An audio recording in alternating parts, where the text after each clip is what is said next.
नमस्कार। मेरे चैनल में आप सभी का बेहद स्वागत है। आज मैं आप सबके लिए लेकर आई हूँ 21वीं सदी की लेखिका मालती जोशी की कहानियों के संकलन में से एक अनोखी कहानी, ये तेरा घर ये मेरा घर। तो आइए सुनते हैं इस कहानी को। आज खाने की मेज पर अरसे बाद पिंकी चहक रही थी। पीएमटी की परीक्षा सानंद संपन्न हो जाने से वातावरण हल्का हो गया था। इतने दिनों तक एक तनाव सा व्याप्त था, घर पर भी और बच्चों के मन पर भी। प्रसन्ना का सेकंड सेमेस्टर परसों ही समाप्त हुआ था। आज पिंकी भी फ्री हो गई थी। अब रिजल्ट की चिंता कुछ दिनों के लिए मुलतवी रखकर आज़ादी का जश्न मनाया जा सकता था। खाने की मेज पर उसी की ही प्लानिंग चल रही थी। तरह तरह के सुझाव और तरह तरह की फरमाइशें। मिस्टर प्रसाद ने बच्चों के उत्साह पर ब्रेक लगाते हुए कहा, तुम लोग शायद भूल रहे हो कि पापा के ऑफिस में समर वेकेशन जैसी कोई चीज़ होती ही नहीं है। तो आप आराम से घर में बैठे रहिए। बच्चों की माँ ने तुनक कर कहा। लेकिन मैं 10-15 दिनों के लिए कहीं ज़रूर जाऊंगी। आपको तो दफ्तर के अलावा कुछ सोचता ही नहीं है। इन दोनों की टेंशन मैंने अकेली ही झेली है। I need a change badly. मैं सोच रहा था, मिस्टर प्रसाद ने झिझकते हुए कहा और फिर चुप हो गए। क्या सोच रहे थे आप? अब कह भी डालिए। यही कि शनिवार इतवार सागर जाकर बाबूजी को लिवा लाता हूँ। ओह नो, बच्चों ने कोरस में कहा। तो माँ ने उन्हें आंखों से टपट दिया और बोली, इतनी जल्दी? जल्दी कहाँ, उन्हें गए 2 महीने से ऊपर हो गए हैं। इतने दिन में बेटी के यहाँ कभी रहे हैं क्या? क्या पापा, आप भी बेटा बेटी करने लगे हैं? ये सब तो फिजूल की बातें हैं। अपने लिए होंगी, पर बाबूजी तो पुराने ढर्रे के ही व्यक्ति हैं। उनके लिए ये बातें बहुत ही महत्व रखती हैं। अब इस उम्र में यह आशा करना कि वे अपनी सोच को बदल लेंगे बेकार है। यह तो ठीक है कि माया की स्वतंत्र गृहस्थी है, इसीलिए वह 2 महीने वहाँ टिक भी गए। छाया के यहाँ तो उसके सास ससुर जेठ देवरों के बीच 2 दिन भी नहीं रह पाते। बच्चों ने फिर से बहस नहीं की, चुपचाप खाकर उठ गए। पत्नी ने टेबल समेटते हुए पूछा, सुनिए, क्या इसी हफ्ते जाना बहुत ज़रूरी है? वे प्रश्नार्थक नज़रों से पत्नी को देखते रहे। नहीं, मैं सोच रही थी बच्चे थोड़ा रिलैक्स कर लेते। अभी अभी तो बेचारे फ्री ही हुए हैं। तो बच्चों को रिलैक्स होने के लिए कौन मना कर रहा है? आप समझते नहीं हैं, बड़े बुजुर्ग घर में होते हैं तो थोड़ा बंधन तो होता ही है। बच्चों के हंसने बोलने पर, खाने पीने पर बंदिश ही लगी रही जाती है। तो तुम चाहती हो बाबूजी को वहीं रहने दूं? उनका स्वर थोड़ा तल्ख हुआ था। पत्नी ने नरमाई से कहा, नहीं, मेरा मतलब था 8-10 दिन और सही। फिर तो हम ही को।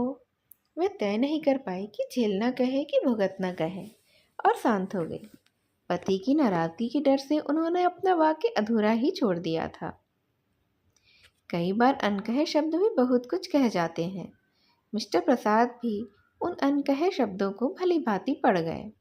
उन्हें वितृष्णा और खीज हो गई। अपने आप को वे पहली बार इतना निरुपाय अनुभव कर रहे थे। कितनी हसरत से, कितनी उमंग से बाबूजी को यहाँ लाए थे। ये तो माँ की मृत्यु के बाद ही उन्हें लाने का बेहद मन था, पर साल भर तक बाबूजी वहाँ से हिलने के लिए राजी ही नहीं हुए थे। प्रसाद ही दौड़ दौड़ कर वहाँ जाते रहे, बाबूजी की खोज खबर लेते रहे। हर बार बाबूजी पहले से ज़्यादा थके हुए और टूटे हुए नजर आते थे। यह स्वाभाविक भी था। 40-45 साल का एक साथ यकायक छूट जाना तो आदमी अंदर से टूट ही जाता है। फिर बाबूजी के मित्र भी कहने लगे, बेटा, अब अपने पिता को अपने साथ ही रखो। बुढ़ापे का शरीर है, देखभाल की भी तो ज़रूरत पड़ती है। माँ की बरसी के बाद बाबूजी की एक नहीं सुनी गई। जिद करके वे लोग उन्हें अपने साथ भोपाल ले आए। बेटे के साथ साथ बहू और बच्चों ने भी बहुत मनुहार की थी। तभी वे राजी हुए थे। पर बहुत जल्द ही एहसास होने लगा कि स्वागत का यह भाव धीरे धीरे तिरोहित होने लगा है। यूँ तो बाबूजी बहुत ही शांत प्रकृति के जीव हैं। उनकी ज़रूरतें भी बहुत ही थोड़ी सी हैं। इधर उधर दखलंदाजी करने की उनकी आदत भी नहीं है। फिर भी वे हाड़ मांस के जीव तो हैं ना। घर में उनकी उपस्थिति महसूस की ही जाती है। सबसे बड़ी समस्या थी सोने की। इससे पहले बाबूजी जब भी आए, माँ साथ में होती थी। वे दोनों एक दूसरे का ख्याल रख लेते थे। 8-10 दिन की बात होती थी तो कुछ न कुछ व्यवस्था हो ही जाती थी। थोड़ी सी असुविधा तब भी नहीं अखरती थी। बच्चे छोटे थे तो दादा दादी के साथ खुशी सी खुशी एडजस्ट कर लेते थे। बल्कि तब तो दोनों में होड़ लगा करती थी कि कौन किसके पास सोएगा। पर अब स्थितियां बदल गई थी। बच्चे बड़े हो गए थे। दोनों के पास अपने स्वतंत्र कमरे थे। तीसरा प्रसाद दंपत्ति का था। कुछ दिन पिंकी माँ के पास सोई और प्रसाद जी पिता के साथ उनके कमरे में सोए। पर यह व्यवस्था स्थायी तो नहीं हो सकती थी। दो जवान होती बिटिया के कमरे में बाबूजी को सोना अच्छा भी नहीं लगता था। फिर उन्हें प्रसन्ना के कमरे में सुलाया गया। वहाँ भी घोर असुविधा हो गई। उसे देर रात तक जागकर पढ़ने की जो आदत थी, उसका स्टीरिया भी हरदम बजता ही रहता था। दीवार पर कई ऐसे पोस्टर थे जिन्हें बाबूजी की नज़रों से बचाना ज़रूरी हो गया था। अंततः बाबूजी की व्यवस्था हॉल में कर दी गई। 3 बेडरूम वाले घर में बाबूजी के लिए निरापद बस यही स्थान बचा था। वे दीवान पर आराम से सो जाते थे, पर उनके साथ उनका पानी, दवाइयाँ, टोपी, मफलर, टार्च, जूते, चश्मा सभी रखे रहते थे। सुबह नौकर के आने तक बाहर का कमरा बाहर वालों के बैठने योग्य तो रहता ही नहीं था। सबसे बड़ी समस्या थी टॉयलेट की। बुढ़ापे के कारण रात में कई बार उन्हें उठना पड़ता था, तो पप्पू के कमरे का आश्रय लेना पड़ता था। सुबह उन्हें जल्दी उठने की आदत थी। रात भर का जागा हुआ प्रसन्ना सुबह सुबह उनके मुख प्रक्षालन से खींच उठता था। एक स्थिति यह भी आई कि बाबूजी बच्चों के लिए अझेल हो गए। यह अझेल शब्द भी बच्चों का ही गढ़ा हुआ था, जो प्रसाद जी को बहुत चुभा था। फिर उन्होंने छोटी बहन को चुपचाप एक पत्र लिखा कि कुछ दिनों के लिए बाबूजी को ले जाए। बच्चों की परीक्षा के बाद वे खुद उन्हें लिवा जाएंगे। अब परीक्षाएं भी समाप्त हो गई हैं, पर लगता है घर अभी भी मानसिक रूप से बाबूजी के पुनरागमन के लिए तैयार ही नहीं है। मिसेज प्रसाद देर रात तक टीवी देखती थी, सुबह देर से उठती थी, 12 बजे तक नहाती थी। हफ्ते में 2 दिन उनकी मालिश वाली आती थी। हर 15वें दिन मेहंदी वाली आती थी। हर तीसरे दिन उनकी किटी पार्टी होती थी। बाबूजी के रहते ये सारे काम सहजता से तो नहीं हो सकते थे ना। पिंकी को सहेलियों के साथ बाहर घूमने का शौक था। हर तीसरे दिन वे लोग पिक्चर जाती थी।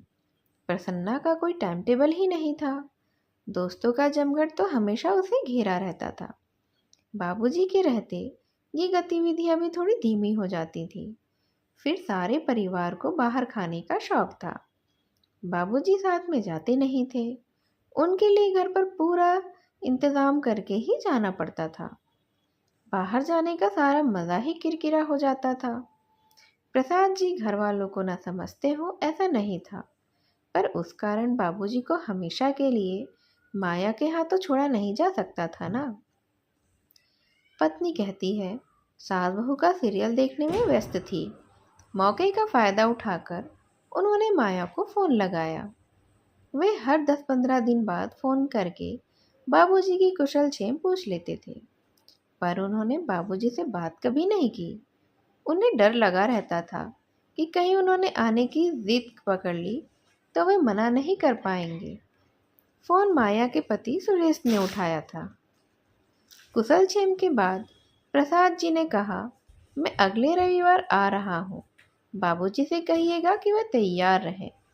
भाई साहब, आपको माया ने बताया नहीं क्या? बाबूजी तो कब से चले गए हैं। चले गए? कहाँ? उन्हें लगा कि आवाज़ कुछ ज़्यादा ही ऊंची हो गई है। उन्होंने चोर नज़रों से पत्नी की ओर देखा। वह तो सीरियल में खोई हुई थी। उन्होंने अपनी आवाज़ यथाशक्ति धीमी करते हुए कहा, कहाँ चले गए हैं? अपने घर, जौरा। मैं खुद ही तो छोड़कर आया था। हाँ, शायद बाबूजी ने मना किया था, इसीलिए माया ने आपको बताया नहीं होगा। वे तो कुछ देर के लिए स्तब्ध रह गए। अब ज़्यादा परेशान ना हो भाई साहब, ये पुराने लोग हैं ना, दूसरी जगह एडजस्ट नहीं हो पाते हैं। उन्हें अपना घर ही अच्छा लगता है। उस रात वे ज़रा भी नहीं सो सके। पता नहीं कैसे कैसे विचार उन्हें आते रहे। मुश्किल तो यही थी कि वे अपनी परेशानी पत्नी के साथ शेयर भी नहीं कर सकते थे। वह तो फौरन कह देती, हमने तो 6 महीने झेल भी लिया, पर आपकी बहन तो ज़रा से में ही उकता गई। दूसरे दिन उन्होंने माया को दफ्तर से ही फ़ोन लगा लिया। जानते थे उस समय सुरेश भी घर पर नहीं होंगे। उनके उलाहनों के उत्तर में माया ने कहा, भाई साहब, आप कुछ मेरी मजबूरी का भी तो अंदाज़ा लगाइए। वे तो 8वें दिन से जाने की रट लगाए बैठे थे। बड़ी मुश्किल से मैंने उन्हें 15 दिन रोका। फिर वे तो अकेले ही चल पड़े। बोले, भोपाल कौन सा दूर है, यहाँ से बस में बिठा दो, वहाँ फ़ोन कर दो, कोई ना कोई उतार लेगा। मैंने बहुत मना किया, पर जब बिल्कुल ही ज़िद पर आ गए तो उन्हें असली बात बतानी ही पड़ी। क्या क्या बताया तुमने? यही कि बच्चों की परीक्षा होने तक आपको यहीं रहना है। तब तो शायद तुमने यह भी बता दिया होगा कि मैंने ही तुमसे कहा था कि उन्हें ले जाओ। भाई साहब, यह तो मैं कभी नहीं बताती, पर उन्होंने खुद ही अंदाज़ा लगा लिया। उसके बाद तो वे पल भर भी यहाँ रुकने को राज़ी नहीं हुए। बोले, ईश्वर की कृपा से अभी मेरा घर सलामत है, मुझे तुम वहीं पहुँचा दो। फिर ये खुद जाकर छोड़ आए थे, ज़रूरी व्यवस्थाएं भी कराए थे। इसके बाद कहने को कुछ था ही नहीं। उन्होंने चुपचाप रिसीवर रख दिया और उस घड़ी को कोसते रहे जब उन्होंने बाबूजी को माया के साथ भेजा था। पूरे हफ्ते वे गुमसुम बने रहे। फिर एक शाम मालवा एक्सप्रेस से चल ही पड़े। मुंह अंधेरे मुरैना पहुँचे। वहीं से जो पहली बस मिली उससे जौरा के लिए चल पड़े। उन्होंने सोचा था कि इतनी सुबह घर खुलवाने में दिक्कत होगी। भूल ही गए थे कि गांव कस्बों की सुबह तो ज़रा जल्दी ही हो जाती है। घर पहुंचकर देखा, सामने वाले आंगन में चारपाई बिछी हुई है और बाबूजी की मित्र मंडली चर्चा में मशगूल है। उन्होंने जाते ही सबके पांव छुए, आशीर्वाद भी पाया। फिर वे सबके सब उठ खड़े हुए। पंडित जी, अब आप बेटे की खातिर कीजिए, हम लोग चलते हैं। अरे, आप लोग बैठिए ना, मैं क्या कोई मेहमान हूँ? यह तो मेरा घर है, आप लोग इत्मीनान से बैठें।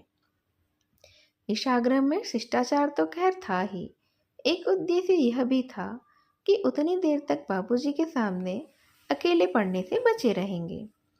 पर बाबूजी के दोस्त रुके ही नहीं। उन्हें विदा करके बाप बेटे दोनों भीतर आए। बाबूजी ने कहा, तुम हाथ मुंह धो लो, तब तक मैं चाय चढ़ाता हूँ। बाथरूम का दरवाज़ा खोला तो चकित रह गए। बाबूजी, यह कमोड कब लगवाया? अभी अभी तो लगवाया है। सोचा तुम लोग आते हो तो तुम्हें परेशानी ही होती होगी। मुझे भी बुढ़ापे में आरामदायक ही लगता है। उस पुराने घर में यह नया नकोर बाथरूम टाट में रेशम की पेबंद सा लग रहा था। फ्रेश होकर बाहर आए तो देखा चौके में एक छोटी सी मेज पर चाय लगी हुई थी और साथ में बिस्कुट भी थे। यह मेज भी नई लग रही है। हाँ, अब पटे पर बैठकर खाना ना अच्छा नहीं लगता। तुम्हारी माँ याद आती है। वैसे भी पटे पर बैठकर खाने का मज़ा तो तब है जब पास बैठकर कोई बात करे, गरम गरम फुलके उतार कर मनुहार के साथ परोसे। जब अपने से ही लेकर खाना है तो ये मेज ही ठीक है। प्रसाद जी समझ गए थे कि बाबूजी एक तरह से यही रहने का मन बना चुके हैं। वह पहले की अपेक्षा कुछ चुस्त दुरुस्त भी लग रहे थे। शायद माँ की आकस्मिक मृत्यु के दुख से वे थोड़ा उबर चुके थे। अपने मन की बात कहने के लिए वे उपयुक्त शब्द ही खोज रहे थे तभी किसना ने आकर उनके पैर छुए। कैसे हो किसना?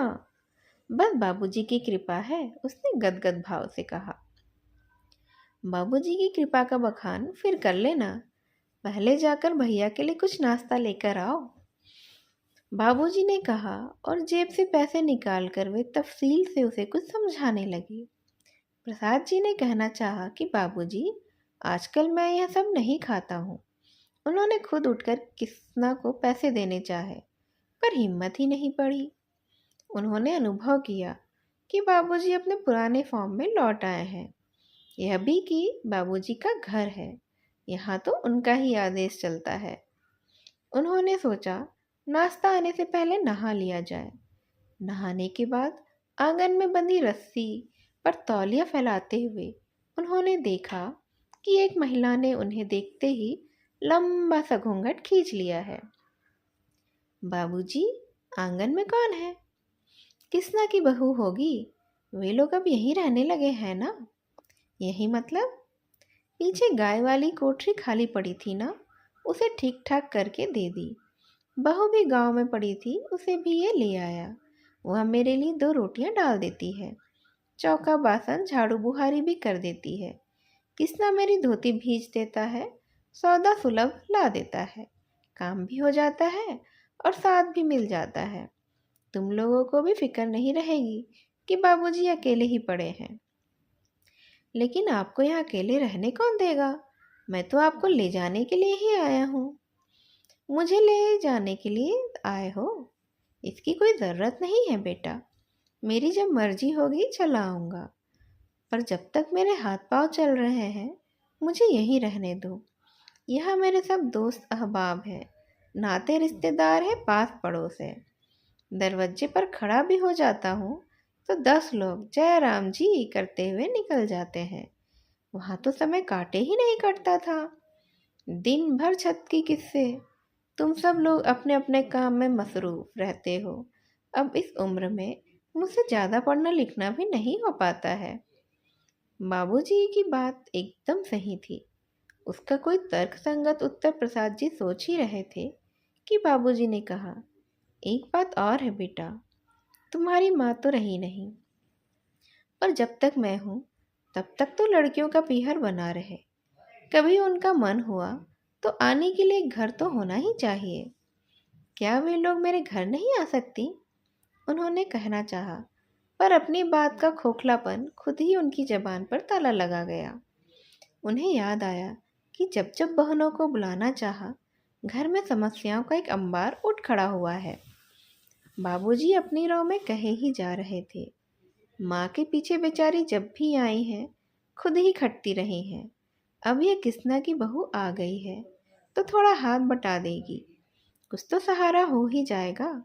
प्रसाद जी ने विषयांतर करते हुए कहा, बाबूजी, आपने इस छोकरे को जगह तो दे दी है, बाद में कहीं लफड़ा ना हो जाए। कैसा लफड़ा? बाद में अगर इसने जगह खाली करने से इनकार कर दिया तो? बाद में मतलब? प्रसाद जी शर्म से गड़ ही गए। अपनी व्यग्रता से उन्हें याद ही नहीं रहा कि वे क्या कह रहे हैं। बाबूजी ने लेकिन इसे बड़े सहज भाव से ले लिया। बोले, उसकी चिंता अभी से क्यों करें, बाद में तो किसी को यहाँ रहना नहीं है, मकान तो बेचना ही है, जो भी खरीदेगा वही किसना से भी निपट लेगा। अपनी शर्म से वे अब तक नहीं उबर पाए थे और बाबूजी ने जैसे स्पष्ट ही उसे संकेत दे दिया। इसलिए अपनी सफाई सी देते हुए प्रसाद जी बोले, बाबूजी, घर बेचने की बात तो मेरे मन में कभी उठी ही नहीं। मैं अभी की बात नहीं कर रहा हूँ बेटे, अभी मेरे रहते तो कोई सवाल ही नहीं उठता। मेरे लिए यह सिर्फ ईंट गारे की इमारत नहीं है, मेरा मानसिक संबल है यह, पर मेरे पीछे तो इसे निकालना ही पड़ेगा। रख कर तुम करोगे भी क्या? प्रस्ताव तो अभी से आ रहे हैं। भोपाल जाने से पहले तो इतनी अच्छी ऑफर आई थी कि तुम्हें क्या बताऊं, बड़ी मुश्किल से अपने आप को रोक पाया। ये तो कहो कि ईश्वर ने सद्बुद्धि दे दी थी, नहीं तो मेरी तो फजीहत ही हो जाती। अंतिम बात कहते कहते बाबूजी का स्वर भर्रा गया था। इतनी देर से प्रसाद जी के मन में जो बात खटक रही थी उसे कहने का भी यही मौका था। उन्होंने बिना किसी भूमिका के कह ही डाला, बाबूजी, आप माया के यहाँ से उस पर जीत करके चले आए। ये अच्छा नहीं किया। जानते हैं, मैंने अब तक ये बात आपकी बहू को भी नहीं बताई है। वह तो यही सोचेगी ना कि माया अपने बाबूजी को महीना भर भी नहीं रख सकी। यह तुमने बहुत अच्छा किया। बहन को कटघरे में खड़ा होने से बचा लिया। और अब तुमने बात उठाई है तो मुझे भी जो तुमसे कहना था, उस लड़की को इस प्रपंच में क्यों डाला? वह तो चलो, बात तुम भाई बहन के बीच ही रह गई, पर कल को अगर जमाई बाबू को मुझसे परेशानी होती, वे मुझसे ऊब जाते और माया से कहते, तो सोचो क्या होता। मुझे तो कहीं मुँह छुपाने की भी जगह नहीं मिलती। ऐसी नौबत आने से पहले ही वहाँ से चल देना ही बेहद अक्लमंदी थी, और इसीलिए मैं चला आया। पर आप यहाँ क्यों आ गए? सीधे भोपाल आ जाना था ना? प्रसाद जी ने कहना चाहा, पर उनकी आवाज़ गले में फंस कर रह गई। बाबूजी जैसे उनकी याद समझ गए। फिर बाबूजी जैसे उनकी बात को समझ गए थे, वैसे ही पीठ थपथपाकर सांत्वना के स्वर में बोले, रात भर की जगह हो, थोड़ा आराम कर लो। मैं एक चक्कर बाजार कर लगा कर आता हूँ। कौन सी तरकारी खाओगे? चलो अब मैं चलता हूँ। आप सुन रहे थे मालती जोशी की कहानी ये तेरा घर ये मेरा घर, जो एक बुजुर्ग के अंतिम दिनों की कहानी है कि किस तरह वो ज़िंदगी में अकेले पड़ जाते हैं और वो कैसे बेटे बहू और बेटी के बीच में घूमते रहते हैं। मेरी इस कहानी को ध्यान से सुनने के लिए आप सभी का धन्यवाद। नमस्कार।